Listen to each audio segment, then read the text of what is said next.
Almost 5টা বাজে আমি ব্লগটা স্টার্ট করছি। 4টার সময় ঘুম থেকে উঠে ফ্রেশ হয়ে তারপর 5:10-এর মধ্যেই আমরা রওনা দিলাম। তো কোথায় যাচ্ছি সবই তোমাদের এই ব্লগে শেয়ার করব। তো তোমরা যারা আগরতলায় থাকো তারা সবাই এই রাস্তাগুলোর সাথে খুবই পরিচিত। তোমরা কমেন্টে লিখে জানাও যে কোথায় যেতে পারি। তো দিনটা ছিল 1 ডিসেম্বর। ভেবেছিলাম এই ভোরবেলা মেবি রাস্তাঘাট নীরব থাকবে, বাট না, অনেকেই মর্নিং ওয়াক করতে বেরিয়েছে। তো যাই হোক, আলটিমেটলি আমরা আমাদের ডেস্টিনেশনে পৌঁছে গেলাম। আমরা আসলাম আগরতলা রেল স্টেশনে, যেটা বাদারঘাটে অবস্থিত। তো আশা করি তোমরা সবাই বুঝেই গেছো যে আমি কোথায় যাচ্ছি। তো যাই হোক, চলো তোমাদের সাথে ইন্ট্রোটা দিয়ে ফেলি, যেটা অলরেডি আমি দিতে ভুলেই গিয়েছি। Hi everyone, welcome back to my channel. Today is a new day and a new vlog.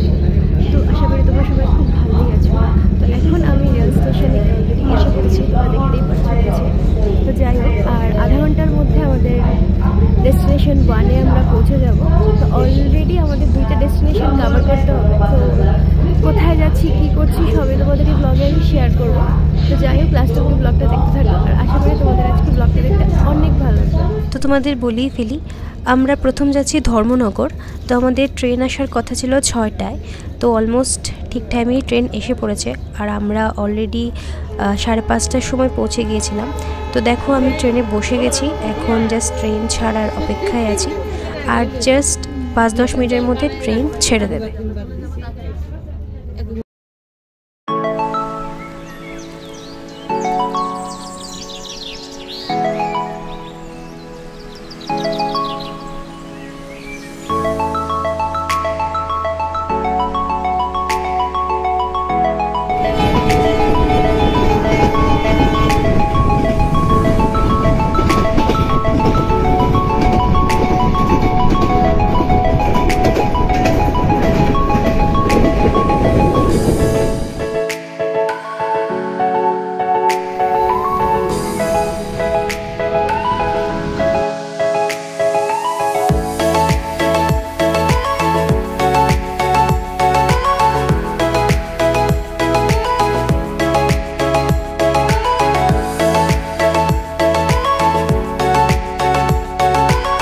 8:45-এর মধ্যে আমরা ধর্মনগর রেল স্টেশনে পৌঁছে গেছি। তারপর অলরেডি আমাদের একটা গাড়ি প্রি বুক করা ছিল, ওইটাই আমাদের সবগুলো ডেস্টিনেশন কভার করবে। আর যেহেতু ধর্মনগর শহরে আমি প্রথম এসেছি, তাই ধর্মনগর শহরটাকে একটু ঘুরে দেখি, চলো তোমাদেরকেও দেখাই। ধর্মনগর হলো আমাদের ত্রিপুরা রাজ্যের নর্থ ত্রিপুরা ডিস্ট্রিক্টের একটি শহর। ওভারঅল বলতে গেলে ধর্মনগর শহরটি আমার খুবই ভালো লেগেছে, খুব নিট অ্যান্ড ক্লিন ছিল শহরটা। তো আর এই জায়গাটা হলো ধর্মনগরের খুবই একটা বিখ্যাত জায়গা। এখানে এই যে শিবের মূর্তিটা খুবই বিখ্যাত, আর এই শিবের মূর্তির ঠিক অপোজিটে একটা কালী মন্দির আছে। এখানে নাকি প্রত্যেক দীপাবলিতে খুব বড় করে কালী পূজা হয়। ওভারঅল ধর্মনগর কালী পূজার জন্য ত্রিপুরাতে অনেক বিখ্যাত। তো চলো তোমাদের মা মন্দিরটা একটু ঘুরে দেখাই।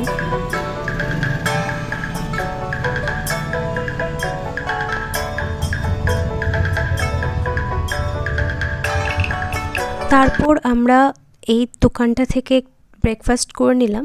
যে ড্রাইভারের গাড়িটা আমরা বুক করেছিলাম উনি বলেছেন এখানে নাকি ভালো ব্রেকফাস্ট পাওয়া যায়। তারপর আমরা ব্রেকফাস্ট করে আমাদের ফার্স্ট ডেস্টিনেশনের উদ্দেশ্যে রওনা দিলাম। তো চলো তোমাদের রোডটা দেখাই। ওভারঅল ধর্মনগর থেকে আমাদের ফার্স্ট ডেস্টিনেশনের রোডটা খুবই সুন্দর ছিল, আর এখন আরও রোডটা ঠিক করেছে। তো ওভারঅল চলো তোমাদেরকে দেখাই, আর লাস্ট অব্দি ব্লগটা দেখতে থাকো। আশা করি তোমাদের ব্লগটা দেখতে অনেক ভালো লাগবে।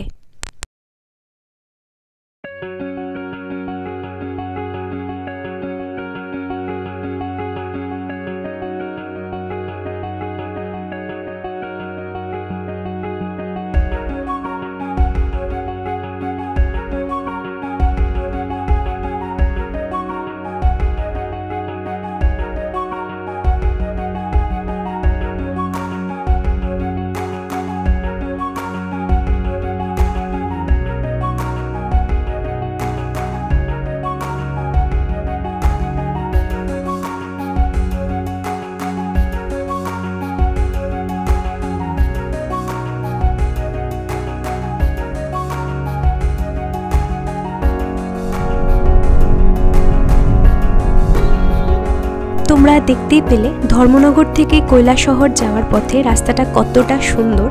অনেক সময় ক্যামেরাতে অনেক কিছু ক্যাপচার হয় না, যত ভালোই ক্যামেরা হোক না কেন, বাট খালি চোখে দেখার মজাটাই আলাদা। তো ফাইনালি তোমরা বুঝতেই পারলে যে আমি কোথায় যাচ্ছি।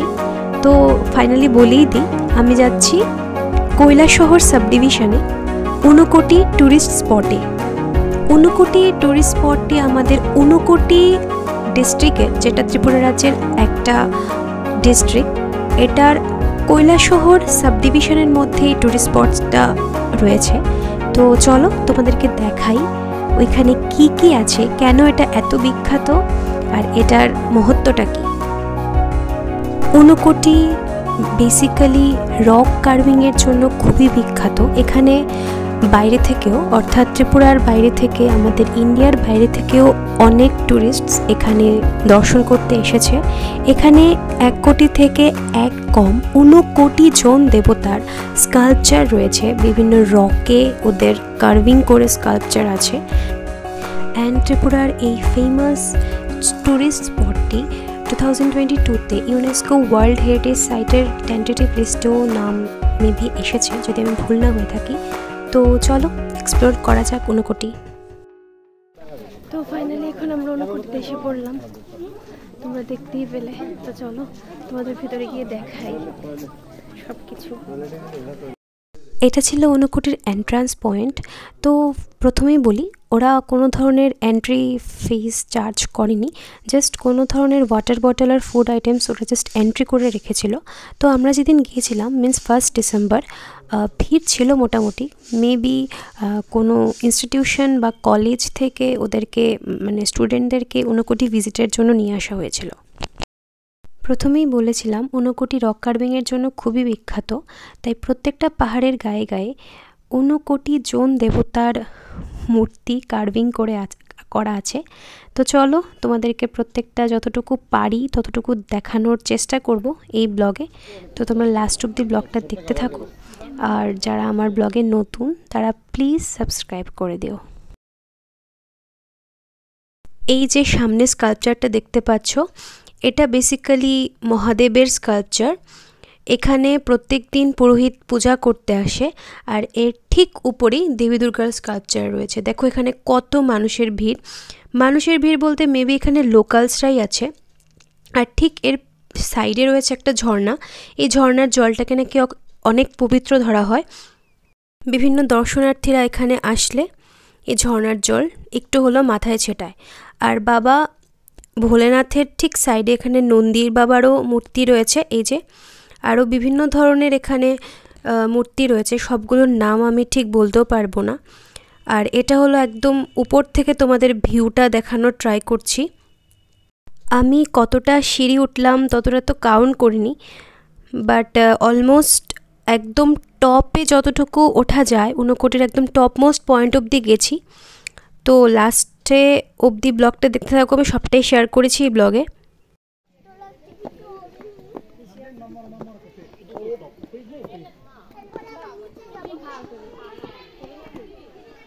ফাইনালি উঠে গেলাম। তো ফাইনালি এই মন্দিরটা দর্শন করার জন্যই এত কষ্ট করে সিঁড়ি ওঠা। ফাইনালি কষ্ট সার্থক হলো, বাবার দর্শন হয়ে গেল। তো দেখতেই পাচ্ছ এখানে অনেক দর্শনার্থী এখানে এসে প্রণাম করছে। বাবার মন্দিরের পাশে এখানে একটা ঘর ছিল, এখানে অনেকগুলো স্কাল্পচার ওরা প্রিজার্ভ করে রেখেছে। এত উপরে উঠে বাবা ভোলেনাথের দর্শন করতে পেরে যাক শান্ত হলো, খুব ভালো লাগছে। চারিদিক খুবই সুন্দর, খুবই পিসফুল। এই যে জায়গাটা আছে, এই জায়গাটা এখান দিয়ে গিয়ে আরেকটা মন্দির আছে, চলো তোমাদেরকে দেখাই। মেবি বাবা ভোলেনাথেরই মন্দির, শিব মন্দির আছে বা শিবলিঙ্গ। পুরাটা এখানে জঙ্গলের মধ্যে এত সুন্দর পাহাড়ের মধ্যে এত সুন্দর দেবদেবীর মূর্তি, এত সুন্দর স্কাল্পচার। এখানে পাহাড়ের মধ্যে যে এত সুন্দর দেবদেবীর মূর্তি আছে, এখানে না আসলে সত্যি ত্রিপুরার অনেক কিছু মিস হবে। সবার বলবো যে এখানে তোমরা এসো নর্থ ইস্ট আমাদের ত্রিপুরাতে, যদি আমার ভিডিওটা কেউ আউট অফ ত্রিপুরার কেউ দেখে থাকো তাহলে প্লিজ এখানে আসবে। খুবই অ্যাডভেঞ্চারাস একটা প্লেস, প্লাস খুবই স্পিরিচুয়ালও।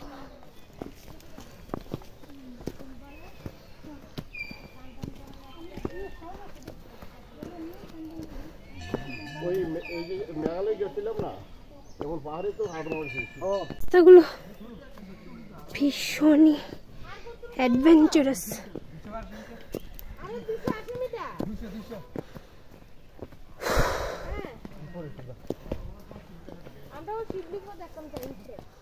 তো ফাইনালি এখানে এসে বাবার দর্শন হলো। মেইন যে শিব মন্দিরটা, এখান থেকে আরও 600 মিটার বা 700 মিটারের উপরে উঠলে এই শিবলিঙ্গটি দর্শন করা যায়। তো এখানে এসে বাবার দর্শন করলাম। আর এই ঠিক লিঙ্গের সাইডে একটা বেলগাছ আছে, এখানে মা আর আমার একজন আন্টি এখানে বাবাকে বেলপাতা অর্পণ করলেন। ওভারঅল এখানে অনেক দর্শনার্থী এখানে আরও ছিল, তো খুবই ভালো লেগেছে। ঊনকোটির সব থেকে হাইয়েস্ট পয়েন্টে শিবের মন্দিরটা ছিল, শিবলিঙ্গটা ছিল। সিরিয়াসলি এত কষ্ট করে এখানে এসে অনেক ভালো লাগছে। আলটিমেটলি বাবার দর্শন হলো, বাবার দর্শন করলাম। যাই হোক, এখন নামবো নিচে গিয়ে ঊনকোটি দর্শন শেষ। তোমাদের সবটাই এখানে দেখানোর ট্রাই করেছি ব্লগে। তোমরা প্লিজ অনেক সাপোর্ট করো আমাকে, লাস্ট অবধি ব্লগটা দেখো, আরও অনেক কিছু দেখার বাকি। এখন মাত্র ডেস্টিনেশন 1 শেষ করলাম, এখন ডেস্টিনেশন 2তে যাওয়ার বাকি। আরেকটা জিনিস তোমাদেরকে দেখাই, পাহাড় খুবই সুন্দর লাগছে দেখতে। কতটুকু আসছে দেখো, খুবই সুন্দর লাগছে। এই যাই হোক, তোমাদের ঊনকোটি সম্বন্ধে আমি যেটা জানি এটা সবচেয়ে বলছি। ঊনকোটির একদম টপ যে শিবলিঙ্গটা ছিল ওটা দর্শন করে এখন নামছি। তো বেসিক্যালি ঊনকোটি এখানে বলা হয় নাকি ভগবান শিব প্রায় 1 কোটি দেবতা সহ কাশীর উদ্দেশ্যে রওনা দিয়েছিলেন। তখন রাত্র হয়ে যাওয়া নাকি ওনারা ত্রিপুরার এই স্থানটাতে বিশ্রাম নিচ্ছিলেন। তো সকালবেলা শিব ছাড়া অন্য কোনো দেবতাই উঠতে পারেননি। তো শিব রেগে গিয়ে ওই 1 জন দেবতাকে অভিশাপ দিয়েছেন। তারপরে ওরা এখানে পাহাড়ের গায়ে মূর্তি হয়ে গেছে। তো এটাই ছিল ঊনকোটির সমস্ত গল্পটা। জানি না এটা কতটুকু সত্যি নাকি মিথ্যা, বাট এটা আমি শুনেছি, এটাই জাস্ট তোমাদের সাথে শেয়ার করলাম। বেসিক্যালি ত্রিপুরাতে যদি কেউ অ্যাডভেঞ্চার করতে চাও তাহলে ঊনকোটি প্লেসটা বেস্ট ফর অ্যাডভেঞ্চারাস লাভার। ত্রিপুরাতে এখানে না আসলে হয়তো বা জানলামই না হলে এটা এতটুকু অ্যাডভেঞ্চারাস। যাই হোক, তোমাদের এখান থেকে ভিউটা দেখাচ্ছি, জানি না কতটুকু ক্যাপচার হবে, বাট খুবই সুন্দর লাগছে। এই যে দেখতে পাচ্ছ, এটা হলো ভগবান শিব, এর উপরে আছে মা পার্বতী। জুম করে দেখাতে পারলে দেখাবো। আর নিচে দেখালাম তোমাদের শিবের এখানে প্রত্যেক দিনই পুজো হয়। এখানে লোকালসরাই এখানে পুজো করেন। এখানে একটা ওয়াটারফলও আছে, এই ওয়াটারফলের জলটা নাকি অনেক পবিত্র হয়। এই যে কিসের মূর্তি, ব্রহ্মা বিষ্ণু মহেশ্বর 3 জনের মূর্তি একসাথে আছে। একটা পাথরে 3টি মূর্তি। আচ্ছা, এটা গোবিন্দ দেববর্মা আমি পূজা করে। আচ্ছা, পৌষ সংক্রান্তির সময় হাজার হাজার যাত্রী পূজা দিতে আসে। চৈত্র মেলা বাসন্তী পূজা, আচ্ছা, হাজার হাজার পূজা করতে আসে এখানে। হ্যাঁ, তো আপনারা দেখে নিন, এখানে ব্রহ্মা বিষ্ণু মহেশ্বর 3 জনের মূর্তি একসাথে একটা পাথরে খোদাই করা আছে। আর উনি হলেন এই মন্দিরের পূজারী, গোবিন্দ দেববর্মা। ঠিক আছে, আপনার সাথে কথা বলে ভালো লাগলো। দেখো এখানে নামার একটা সিঁড়ি, এটা পাথরের সিঁড়ি, পাথর কেটে কেটে এখানে সিঁড়ি বানানো হচ্ছে, খুবই অ্যাডভেঞ্চারাস।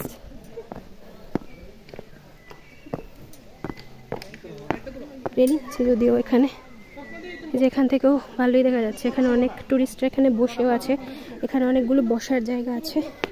চলো এবার যাওয়া যাক। জানি না কতটুকু দেখতে পাচ্ছ। আর এখানে অনেকগুলো সিঁড়ি, এটা অনেক উপর থেকে তোলা হয়েছে। এই যে আমরা ওই জায়গাটা থেকে স্টার্ট করেছিলাম। দেখো এখানেও এসেছি, এখান দিয়ে গিয়ে এখানে গিয়ে তারপর এখান দিয়ে উঠেছি, তুমি দেখতেই পেলে।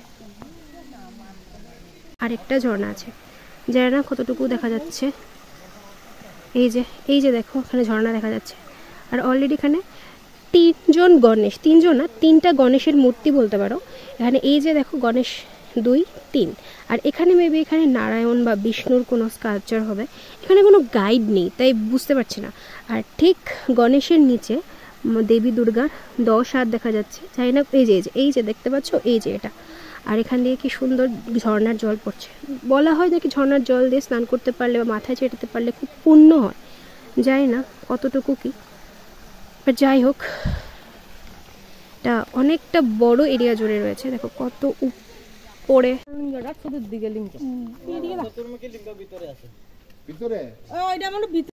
এখন আমরা যাচ্ছি চতুর্মুখী লিঙ্গ দেখতে। এই জায়গাটা যাওয়ার একটু ভালোই, একটু প্লেন রাস্তা, তো বেশি একটা পাহাড় নেই। এত রাস্তা বেয়ে লাস্ট অবধি চতুর্মুখী শিবলিঙ্গের কাছে এসে পড়লাম। এতটুকু বেয়ে যখন ভগবানের দর্শন পাই তখন সত্যি খুব ভালো লাগে। যাই হোক তোমাদেরকে দেখাই, চলো। সো এইটাই হলো বিখ্যাত চতুর্মুখী লিঙ্গ। 3 দিক তোমাদেরকে দেখাতে পারলাম, আরেকটা দিক পেছনের দিকে রয়েছে। ফাইনালি ঊনকোটির অ্যাডভেঞ্চারাস খতম। এখন যাচ্ছি গাড়ির দিকে। এক্সপিরিয়েন্স যদি বলি তাহলে যাদের পায়ে ব্যথা বা হাঁটুতে ব্যথা বা একটু এজেড হয়ে গেছে না, ওরা এখানে না আসলেই বেটার। আর আসলেও নিচে নামলে অনেকটাই, জানি না কতটুকু পারবে, বাট আমাদের মতো যারা আছে তারা অবশ্যই এসো, এখানে এসে অ্যাডভেঞ্চার করো। যারা অ্যাডভেঞ্চারাস লাভার আমার মতো, আমার খুবই ভালো লাগে অ্যাডভেঞ্চারাস পুরো প্লেস এক্সপ্লোর করতে। ওভারঅল অনেকটাই রৌদ্র। আজকে ডিসেম্বরের 1 তারিখ, ঠান্ডা পড়ার কথা, তাহলে এটা অনেকটাই পাহাড়ি এলাকা, কিন্তু ঠান্ডার কিছুই এখানে নেই, অনেক গরম। তা তোমরা আমার চেহারা দেখেই বুঝতে পারছো, ঠিকভাবে কথা বলতে পারছি না, ভীষণ ডিহাইড্রেটেড লাগছে। যাই হোক এখন বেরোচ্ছি, এখন আমাদের সেকেন্ড ডেস্টিনেশনে পৌঁছবার কথা। তো মেবি আরও যেতে যেতে 2-2.5 ঘন্টা লেগে যাবে। যাই হোক তোমরা গেস করো কোথায় যাচ্ছি, আমাদের সেকেন্ড ডেস্টিনেশন কোনটা। লাস্ট অব্দি ব্লগটা দেখতে থাকো। আর যারা এখনও সাবস্ক্রাইব করোনি প্লিজ চ্যানেলটাকে সাবস্ক্রাইব করে দিও। এখন আসলাম একটু ডাব খেতে, এখানে প্রচণ্ড রৌদ্র। তো এখানে ঊনকোটি ঢোকার রাস্তা, এখান থেকে বেরিয়ে গেলাম। তো এর ঠিক সাইডে এখানে ডাবের দোকান আছে, তো এখান থেকে ডাব খাবো। So finally Unakoti trip, that means destination 1 ends here. So part 2 তে তোমাদের destination 2 শেয়ার করব। Till then tata, good bye, সবাই খুব ভালো থেকো আর আমার চ্যানেলটাকে প্লিজ সাবস্ক্রাইব করে দিও।